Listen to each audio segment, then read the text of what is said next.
Good morning to all of you. I welcomes to all in our lecture series on solid state physics. In our today lecture, we are going to discuss about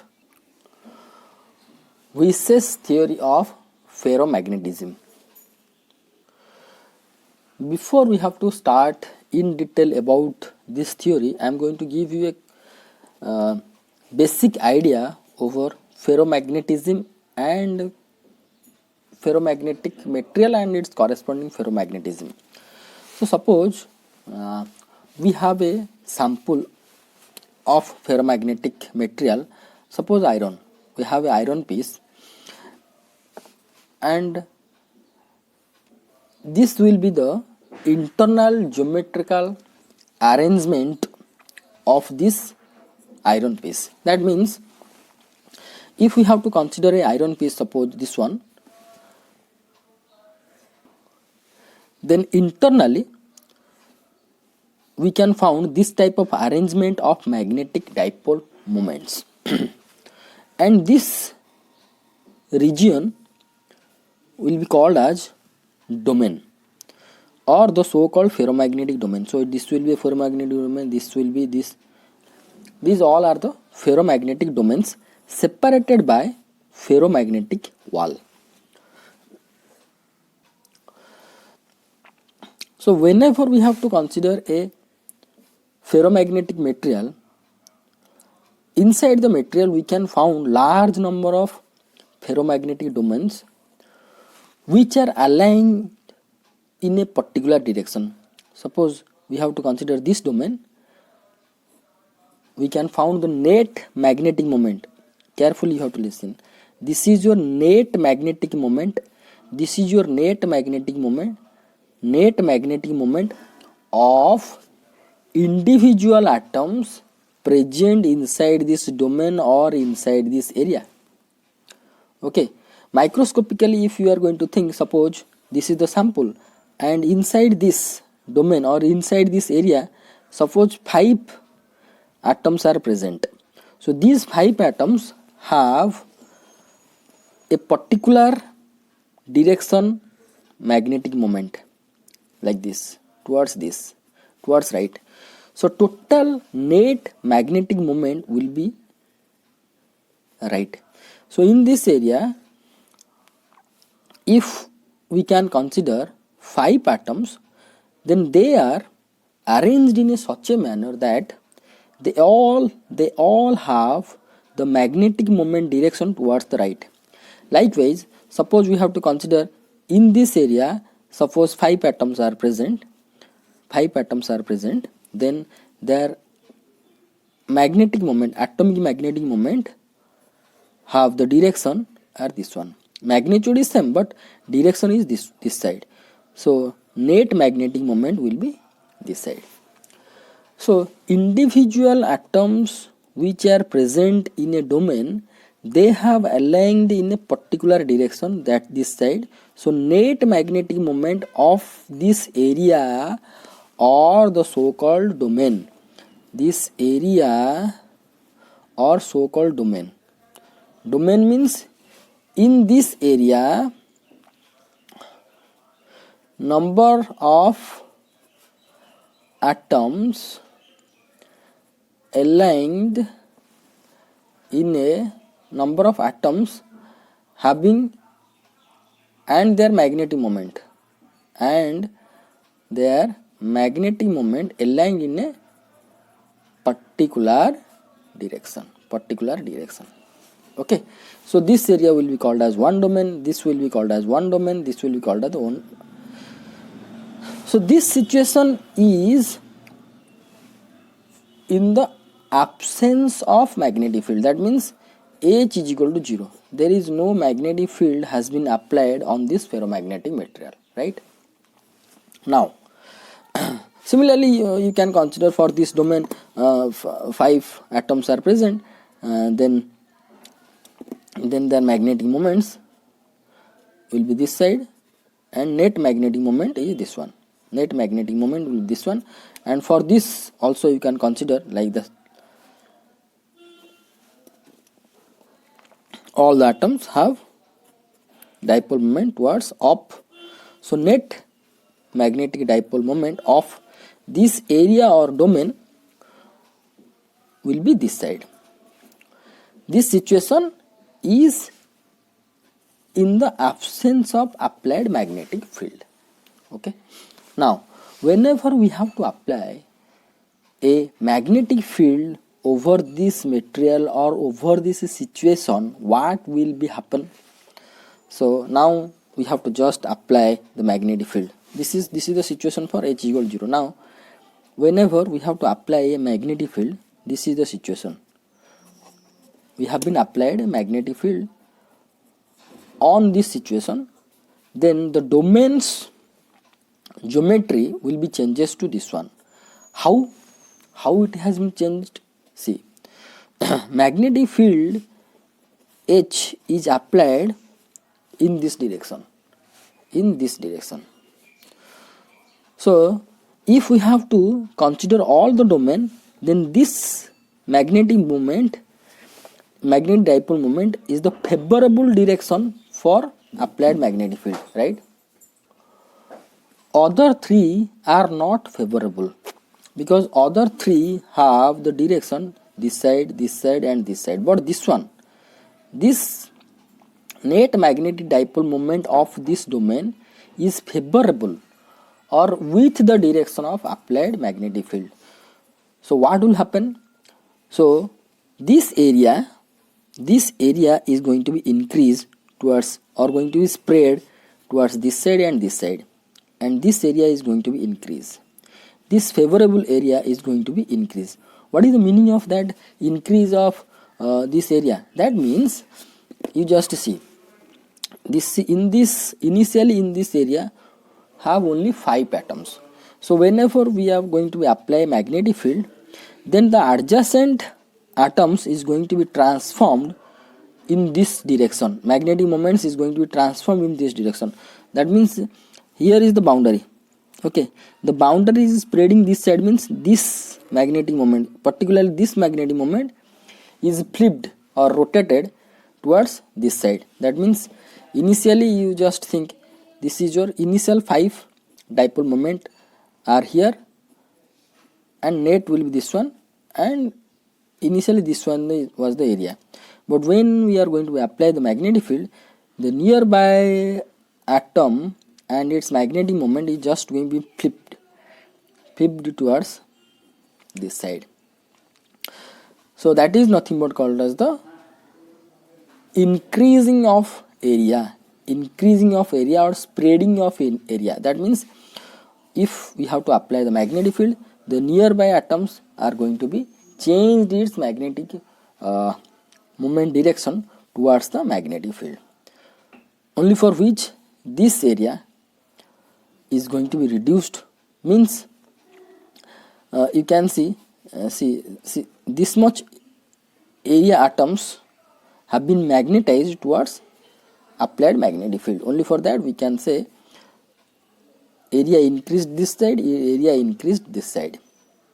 But however, this magnetic moment fully opposite to this magnetic moment. So the favorable spreading direction will be this side and this side. Okay, so only for that when we have to apply the magnetic field, this is going to be increased and this is going to be increased in this way up to some extent. But this situation will be not called as the saturation magnetization. That means we cannot say this magnetic material given its fully magnetic properties.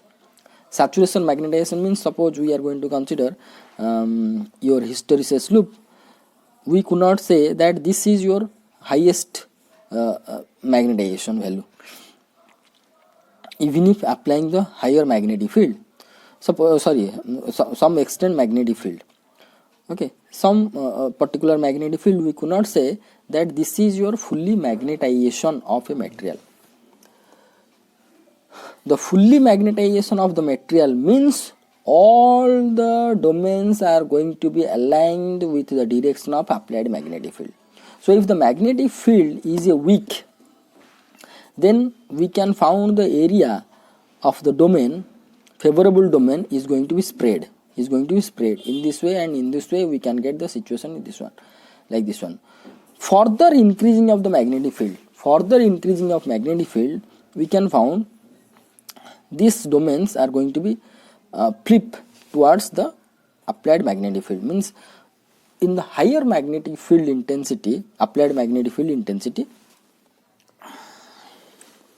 we can found all the atoms belongs to all the domains, they are going to be flipped towards the applied magnetic field. Okay, suppose this domain is favorable for that, only for that this domain will be increase its area and other will be less than that one. So overally we studied here that initially without any applied magnetic field, this will be the situation. Means a material, a ferromagnetic material is made up of large number of domains. Here I represented only 4. So domains are in the different orientations. That means this arrow is representing net magnetic moment of the atoms present inside this area or the domain. If we have to apply the magnetic field, these domains are going to orient towards the applied magnetic field, and whenever all the domains are oriented towards the applied magnetic field, then we can say this material is fully magnetized. Okay, so how now this is the basic things of this of the ferromagnetic material and its magnetization. So now a question will be arise, without magnetic field,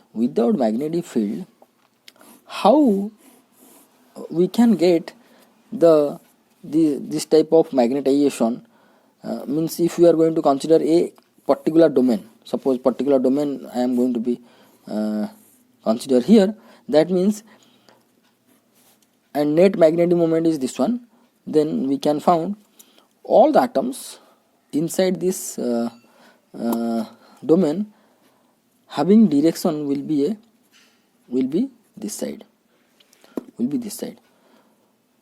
So now the question will arise in our mind that how this happens. That means the adjacent atoms, how they are interacting with each other and they are aligned themselves collectively towards a unique direction. This happens, and this phenomenon can be explained by using your Weiss's theory. Okay, so the adjacent atom for a particular area, corresponding adjacent atoms, they are interacting with each other and they are collectively giving one direction towards this side. Suppose we are going to consider this domain, all the atoms inside this domain collectively they have a unique direction. This is nothing but called as a spontaneous polarization of a ferromagnetic material. Remember it. Without magnetic field, all the atoms or the magnetic moments of the atoms aligned in a particular direction, that is called as your spontaneous polarization. This is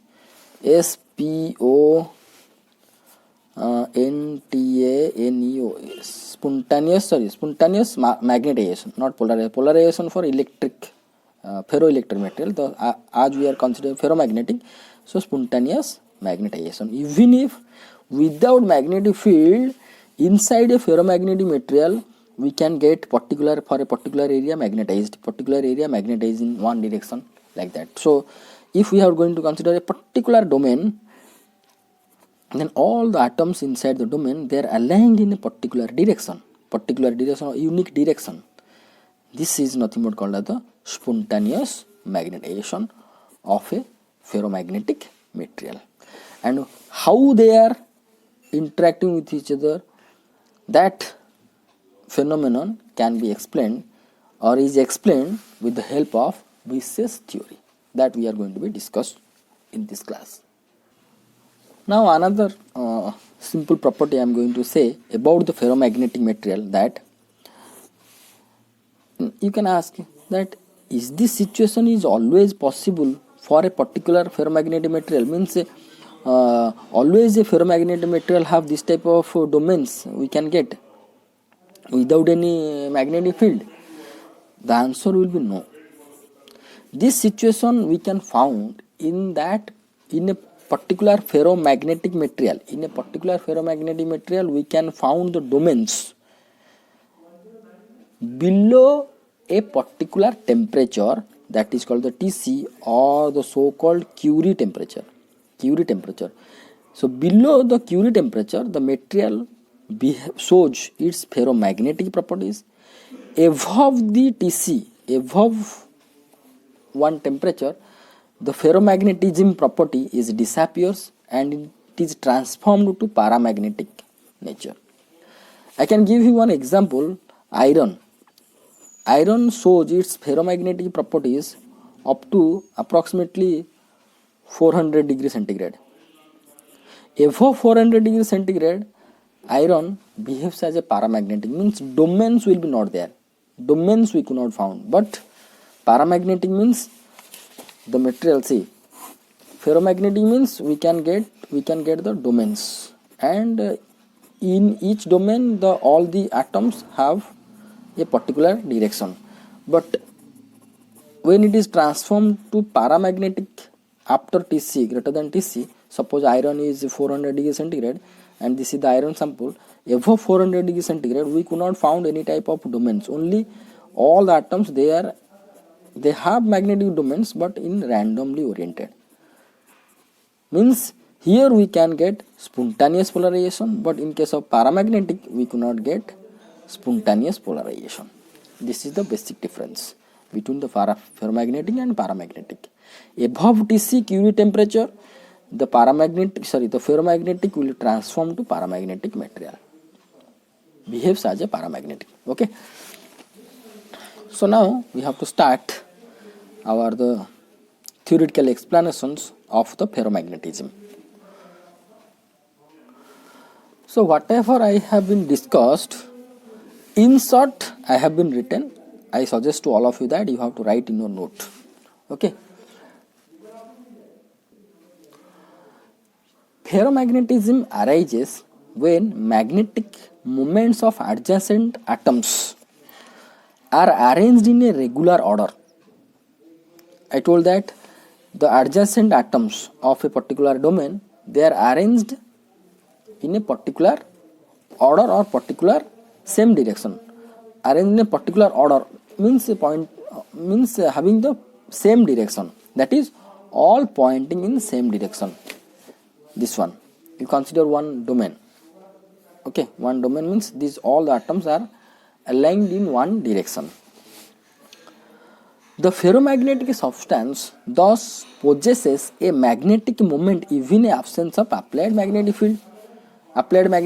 Here I drawn a figure for you. Here I drawn only 4 domains for my explanations, but here many domains. You can see that below Tc, all the domains, inside all the domains, these are magnetic moments of each and every atoms aligned in one direction. For this domain they are aligned in this direction. So this arrow mark means one dipole moment of each atom. So the figure 1 is representing what? The ferromagnetic substance thus possesses a magnetic moment. Magnetic moment means each and every domain have its particular magnetic moment even in absence of applied magnetic field. So here there is H is equal to 0. Okay, H is equal to 0 without applied magnetic field. See, particular domain have one directional magnetic moment. Particular domain have one directional magnetic moment. Means if we are going to consider this much area and if I am going to cut this much area, I can found a magnetization or a magnetic material. You got my point? Suppose actually the ferromagnetic domains length around micrometer length. Suppose this is your ferromagnetic material, and suppose and this is one domain you consider. This domain length around suppose 1 micrometer. If I can cut this area microscopically, then I can say that this will be a magnet. This will behave as a magnet. So only for that this type of language it has been written, that without the ferromagnetic material possesses a magnetic moment even in absence of applied magnetic field, that is figure 1. That means without applied magnetic field, ferromagnetic substance means each domain having its magnetic property or magnetic moment. Okay, this magnetization is called as the spontaneous magnetization, what I discussed. It is stable only below a certain temperature. So below certain temperature, this situation we can found even in the absence of applied magnetic field. That temperature will be called as Tc or Curie temperature. This situation, or it is stable only below a certain critical temperature, that is called as the Tc or called as the Curie temperature.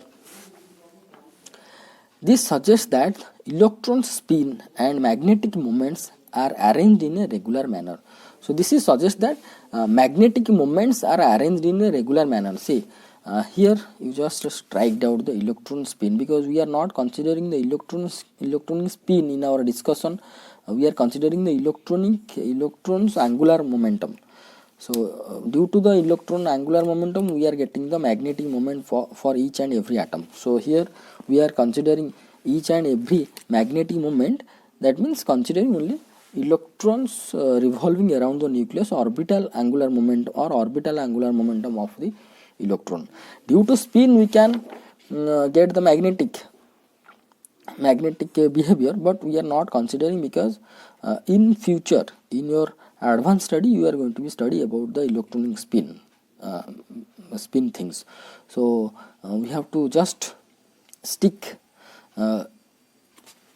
in our electronic angular momentum and its corresponding magnetization. So this suggests that magnetic moments are arranged in a regular manner. So example of the ferromagnetic materials are iron, nickel, cobalt, etc.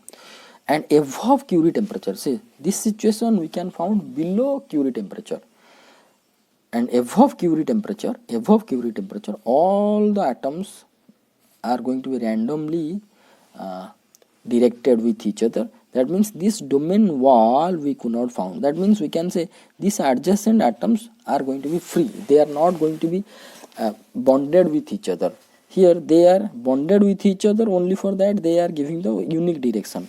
These three atoms you just consider, they are bonded with each other with some field. Only for that they have unique direction, but above Tc, above Curie temperature, they are free, they are randomly oriented, and this is called the ferromagnetic behavior. This is called the paramagnetic behavior of the iron of the same material. Suppose iron we are going to take, above 400 degrees centigrade the iron will be behave like this. There is no domain wall, no domain we can found for the iron above 400 degrees centigrade. So above Curie temperature, spontaneous magnetization vanishes. This type of magnetization we could not found. This will vanishes and material becomes paramagnetic. This is your figure 1b. Figure 1b. A and B. You just write A and B. Okay. Then we have to go for the Weiss's theory of magnetization based on hypothesis what. Then we have to discuss.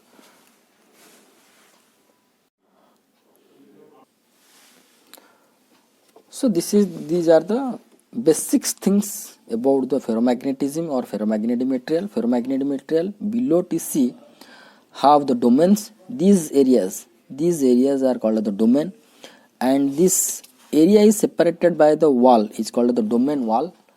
Okay, I'm going to zoom for you. You can draw the figure perfectly. So these walls are called the domain wall, and this magnetization, each domain have corresponding particular directional magnetization is called as the spontaneous magnetization. Below TC, these things we can get. This is called the ferromagnetic behavior of the ferromagnetic material, but above TC, the material behave as paramagnetic behavior. Paramagnetic nature means there is no domains, all the atoms individually free from each other, and they are going to be arranged randomly like this. Now, this behavior below TC and above TC, this behavior is explained by the theory that is called as the Weisses theory, and the theory is based on the two main hypotheses, that is, the atomic magnets of a ferromagnetic substance are grouped into number of certain regions or domains which are spontaneously magnetized. This is the first hypothesis what we have been discussed over here, that is in below the TC,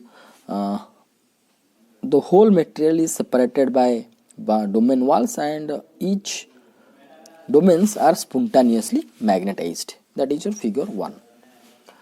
Now, the second hypothesis is that within each domain, the spontaneous magnetization is due to existence of molecular field.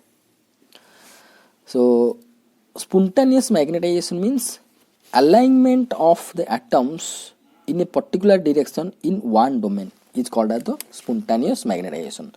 Suppose we are going to consider this domain, alignment of atoms in one direction is called as the spontaneous magnetization. This happens is due to molecular field. Due to molecular field, this alignment of the atoms inside a domain happens, which is called the so-called spontaneous magnetization. So the second hypothesis is told that spontaneous magnetization is due to the existence of a molecular field which tends to produce a parallel alignment of atomic dipoles. This internal field, this molecular field or the so-called internal field, is equivalent to the magnetic field, suppose HM. Okay, so due to this alignment of the atoms in a particular direction, will produce a magnetic field.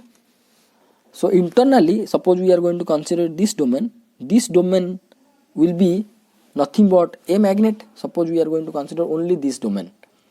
This domain means this side will be north, this side will be south. That means this will be act as a tiny magnet. Tiny magnet means it has the magnetic field. So let that magnetic field is HM. So the internal magnetic field of each domain is considered as HM. Okay, this is the second hypothesis. So these are the two hypotheses. One is any ferromagnetic material will be separated by the domains in the absence magnetic field, and they are spontaneously magnetized. Second hypothesis will be there in each domain all the atoms are arranged in a particular direction due to molecular field, and due to this internal field we can get the magnetic field is HM. Okay, so if this tiny magnet have its own magnetic field, you just think about this tiny magnet, this one. Suppose this is the tiny magnet. This domain I am considering. This is the tiny magnet. Okay. Suppose this tiny magnet have the magnetic field. So this is north side and this is also magnetic field. Suppose like this. Suppose this tiny magnet have the magnetic field is HM, and this HM will be proportional to means the strength of this magnetic field due to this tiny magnet is proportional to the intensity of magnetization within the domain. So if the intensity of the magnetization will be increased in this domain, the strength of the magnetic field of this magnet will be increased, obviously. Okay, so hence HM is directly proportional to the I. Okay, now HM is proportional to the I, that means the intensity of magnetization of this tiny magnet will be proportional to the magnetic intensity. That means your magnetic field intensity outside, magnetic field intensity will be proportional to the magnetization, intensity of magnetization inside the domain. So here HM equal to proportional to I, or I is proportional to HM, right? So HM, the so-called HM will be proportional to I, intensity of magnetization within the domain. That implies HM equal to lambda I. Let it is equation number 1. Let it is your equation number 1. Where lambda is Weiss's constant, which is independent of temperature. If external field H is applied, now we are going to apply the external field, then effective magnetic field on the atomic domain is equal to how much? It will be now suppose we have to externally we are going to apply H. Already inside the magnetic domain we have internal magnetic field is how much? HM. Okay, we have HM is the internal magnetic field. Now externally we are going to apply magnetic field H. So effective magnetic field on an atomic dipole will be how much? Already internally we have lambda I, that is HM. Whenever we have to externally we have to apply H, the net or the effective field on the atomic dipole will be H plus lambda I. You got my point? See, due to this alignment of the atomic magnetic moment, we can found a internal magnetic field, that is HM, right? That is HM. If we are going to apply a external magnetic field, suppose external magnetic field is H, no need to draw this figure, you just I'm drawing this one for your explanation. Suppose we are going to apply a magnetic field H, then the net magnetic field on a particular atom in the domain will be this H plus this HM. Okay, so H effective or the net effective magnetic field on atomic dipole is equal to H, which is externally applied, plus internally existed lambda I. Let it is equation number 2. Now we have to use the Langevin theory of paramagnetism. Langevin theory of paramagnetism, in our previous chapter we found I equal to n mu m into Lx. You just check your note that intensity of magnetization of a particular paramagnetic material, we found this one, I equal to n mu into Lx. That is, using Langevin theory of paramagnetism, we have I equal to n mu Lx. Here n is the number of dipoles per unit volume, mu is the individual magnetic moment, L is the Langevin function. Okay, here n mu is the saturation magnetization, that is Is. Whenever Lx will be equal to 1, then n mu is the saturation magnetization, that is Is. Corresponding to the saturation when all the moments are aligned along the applied magnetic field direction. That is, Is will be n mu m. That means whenever we have to apply the magnetic field, then all the domains tends to align along the applied magnetic field, tends to align. So one particular applied field, in a particular applied field, all the domains are going to be aligned with the applied magnetic field direction. Suppose we are going to be apply the magnetic field along this direction. Suppose we are going to apply the magnetic field along this direction. The strength, suppose we have applied strength is this H is equal to 2, suppose 2. For 2, the favorable magnetic fields, first they are going to be aligned with this applied magnetic field. See, the applied magnetic field is direction is this one. The favorable magnetic domains will be this one. See, this will be the favorable, this will be the favorable, this will be the favorable. That means this domain align approximately towards this direction, applied field direction. But if you are going to consider this domain will be not easy, that this domain is going to be aligned towards this applied magnetic field in this direction. So for this strength, if you are going to be increase, suppose initially it is 2, we are going to be increase up to 20, then this one also going to be slowly rotate and they are going to be aligned. So whenever we are going to increase this applied magnetic field strength,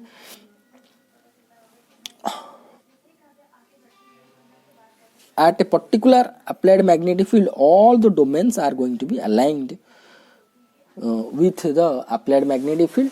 At that point, this magnetic material is going to be called as the saturated magnetization. That means this magnetic material will be give its magnetization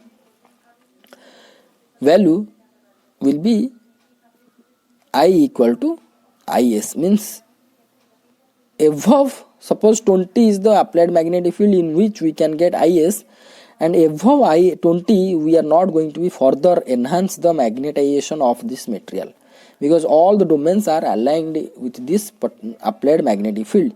So above 20 applied magnetic field, we are not going to get further magnetization from a particular from that particular ferromagnetic material. So that situation will be called as the saturation magnetization of that material. No need to draw these things, only I drawn for explanation. So those things has been written over there. What? N mu m is the saturation magnetization, that is Is. I am telling to you that here I written Is as the saturation magnetization. Many books they have been written as MS. So don't be confused, but the symbolically it is represented may be different, but the physics is same.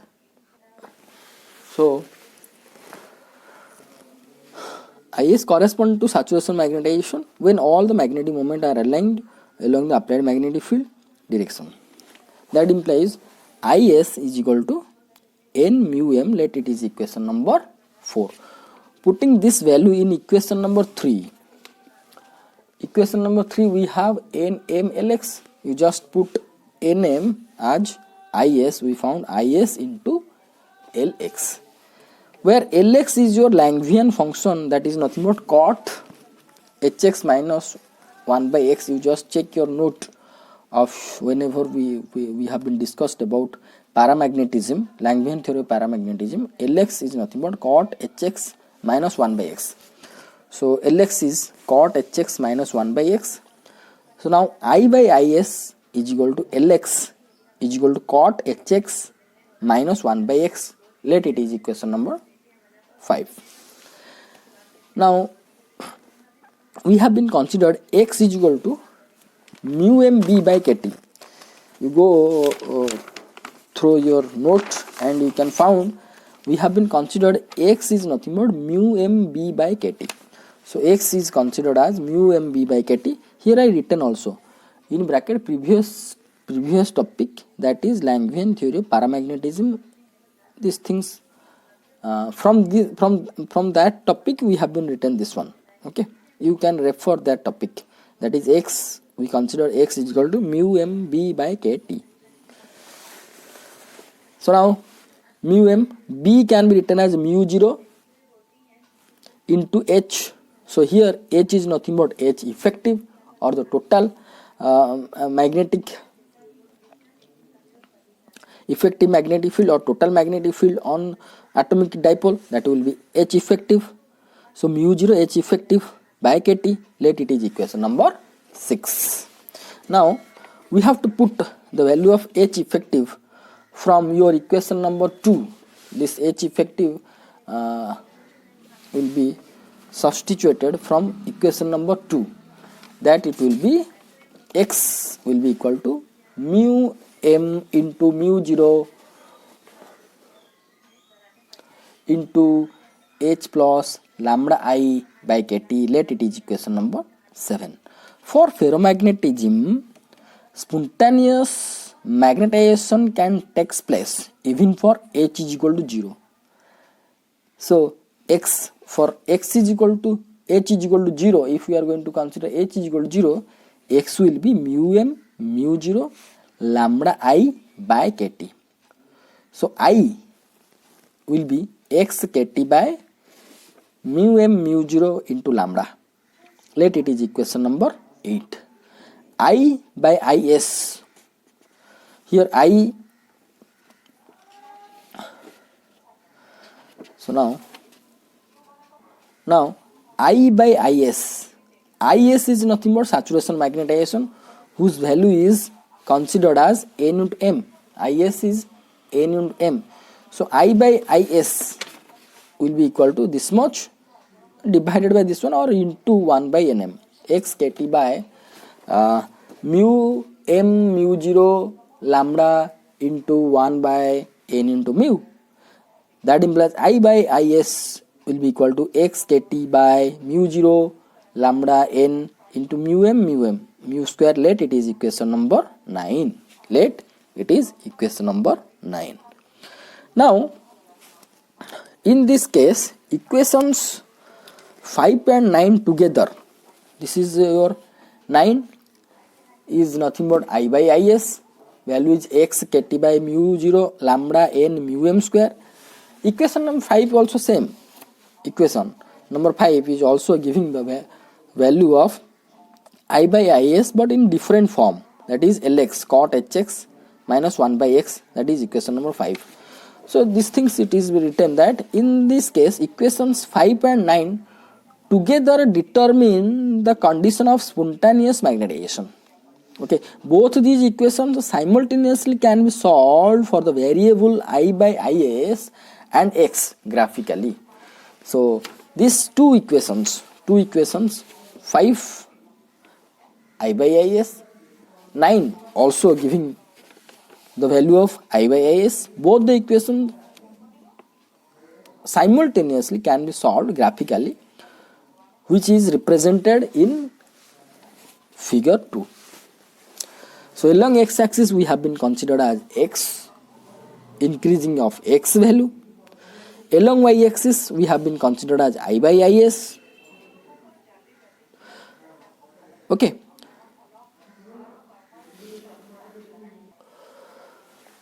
And in the figure, two curves we can found. One is straight line, another is this one. And this curve, this curve is named as 2, number 2. This straight line curve is named as 1. And this straight line curve is nothing but belongs to equation number 9. See, in equation number 9, k, t, mu 0, lambda, n, mu m square all are constant. So this equation number 9 is in the form of y equal to mx. So it is in the form of a line. So this line or the curve 1 is belongs to equation number 9, and this curve 2 is belongs to your equation number 5 or belongs to your Langevin function. May you remember in our last class or paramagnetism, whenever we have been discussed, this is the curve belongs to Lx. Or you can draw, if you are going to draw cot hx minus 1 by x versus x, you can found this type of curve. So this is belongs to this curve 2 is belongs to equation number 5, and this line is belongs to equation number 9. Same thing it has been written. See, figure 2 shows the graph between I by is versus x for equation number 5 and 9. Straight line curve, that is 1, correspond to the equation number 9. What I told, that is, this is looks like the equation of line, so it will be curve 1, that is straight line, belongs to your equation number 9, and curve 2, that is your Langevin function, correspond to equation number 5. So today class we have to be stop over here. In the next class we have to discuss rest of the part. From here we are going to discuss rest of the part of the Huys's theory of paramagnetism up to this much. Okay, so in today class we have to stop over here. So in part 2 of Huys's theory of ferromagnetism we are going to be discuss from here. Okay, I suggest to all of you that watch carefully this video and write the note perfectly, clearly, because note are useful for your exam purposes. So thank you so much for watching this video. If you got faced any type of doubt or confusion, you can contact with me. We are going to be discuss. Okay, so thank you for watching this video. Thank you.